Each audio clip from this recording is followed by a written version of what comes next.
అందరికీ నమస్కారం. 2025 సంవత్సరం జూలై మాసం 11వ తేదీ శుక్రవారం రోజున సింహరాశి వారి శుభ అశుభ ఫలితాలను ఈ వీడియోలో తెలుసుకుందాం.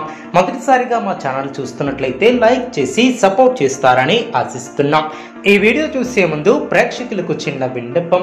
శ్రీ దుర్గామాత అమ్మవారి ఆశీస్సులతో జ్యోతిష్యం చెప్పబడిన విద్య, ఉద్యోగ, వ్యాపార సమస్యలు, ప్రేమించిన వారు దూరం కావటం వంటి సమస్యలు, స్త్రీ పురుష వశీకరణం చేయబడిన ఇంటి సమస్యలు కానీ, శారీరకంగా కానీ, మానసికంగా కానీ ఎటువంటి సమస్యలు ఉన్నా సరే పూజారి గారు ప్రత్యేక పూజలు చేసి మీ యొక్క సమస్యలను పరిష్కరించేదన్న నమ్మకంతో ఒక్కసారి ఫోన్ చేయండి. మీకు శాశ్వత పరిష్కారం చేయబడిన సింహరాశి వారికి ఉద్యోగపరంగా మిశ్రమ కాలమనే చెప్పవచ్చు.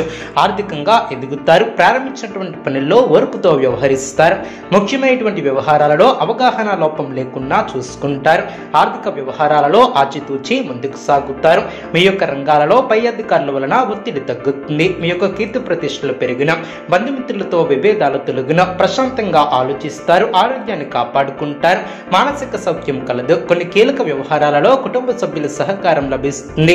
బంధుమిత్రులతో సంతోషంగా గడుపుతారు. చేపట్టినటువంటి పనుల్లో సత్ఫలితాలను సాధిస్తారు.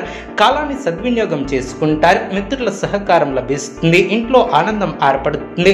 మానసికంగా దృఢంగా ఉంటారు. నూతన వస్తువులను కొనుగోలు చేస్తారు.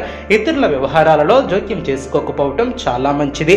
మీ యొక్క ప్రతిభకు ప్రశంసలు లభిస్తాయి. కొందరు ప్రవర్తన ఆనందాన్ని కలిగిస్తుంది. కొన్ని సంఘటనలు ఆనందపరుస్తాయి. ఆనందంగా పనిచేసి లక్ష్యాన్ని చేరుకుంటారు. పట్టుదలతో విజయ సోపానాలను అధిరోహిస్తారు. సమాజంలో కీర్తిని గడిస్తారు. ఇంట్లో శుభ కార్యక్రమాలు జరుగున, వృత్తి, ఉద్యోగ, వ్యాపారంలో శ్రమ తగ్గుతుంది. బుద్ధిబలంతో కీలక సమస్యలను పరిష్కరిస్తారు. శుభ సమయమనే చెప్పవచ్చు. ప్రారంభించినటువంటి పనిలో శీఘ్ర విజయం ఏర్పడుతుంది. ఉద్యోగంలో బాగా రాణిస్తారు. పట్టుదలతో పనిచేస్తారు. కార్యసిద్ధి ఏర్పడుతుంది. విశేషమైనటువంటి దైవ బలం ఏర్పడుతుంది. అధికారుల దృష్టిని ఆకర్షిస్తారు. తోటివారి సహకారంతో అనుకున్న దాన్ని సాధిస్తారు. అదృష్టవంతులనే చెప్పవచ్చు. మీ యొక్క రంగాలలో శుభ ఫలితాలను అందుకుంటారు. సిరి సంపదలు పెరిగిన, శుభ భవిష్యత్తు ఏర్పడుతుంది. మంచి కాలమనే చెప్పవచ్చు. కాలాన్ని సత్కార్యాల కోసం వినియోగిస్తారు. దైవ బలం కాపాడుతుంది. శ్రమ తగ్గుతుంది. ఉత్తమ భవిష్యత్తు ఏర్పడుతుంది. ఆనందంగా పనిచేస్తారు. వృత్తి, ఉద్యోగ, వ్యాపారంలో ఒత్తిడి తగ్గుతుంది. సంఘంలో ప్రముఖుల నుంచి ఆదరణ ఏర్పడుతుంది. వ్యాపారమున అనుకూలత ఏర్పడుతుంది. మానసికంగా దృఢంగా ఉంటారు. నూతన అవకాశాలను అందిపుచ్చుకుంటారు. మిత్రుల సహాయ సహకారాలతో కొన్ని పనులు పూర్తి చేస్తారు.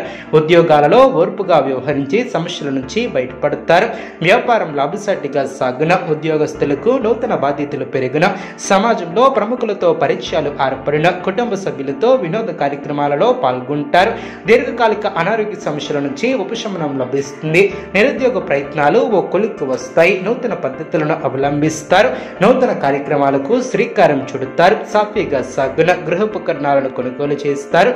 విలువైనటువంటి వస్తువులను కొనుగోలు చేస్తారు. సంఘంలో గౌరవ మర్యాదలు పెరిగిన, ఆకస్మిక ధనలబ్ధి ఏర్పడుతుంది. ఆర్థిక స్థితి మెరుగుపడుతుంది. శుభ కార్యక్రమాల కొరకు ఆహ్వానాలు అందిన, పక్కా ప్రణాళిక ద్వారా సత్ఫలితాలు సిద్ధిస్తాయి.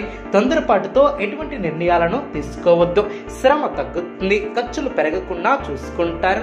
శత్రువులతో ఆచితూచి వ్యవహరిస్తారు. అనవసరమైనటువంటి విషయాలలో తలదూర్చవద్దు. మొహమాటాన్ని దరిచేయనీయవద్దు. మిత్రుల సూచనలు మేలు చేస్తాయి. అదృష్టం వరిస్తుంది. మిత్ర సహకారం ఏర్పడుతుంది. ఒక వార్త ఆనందాన్ని కలిగిస్తుంది. మానసికంగా దృఢంగా ఉంటారు. నూతన వస్తువులను కొనుగోలు చేస్తారు. ఇతరుల వ్యవహారాలలో జోక్యం చేసుకోకపోవటం చాలా మంచిది. కొన్ని సంఘటనలు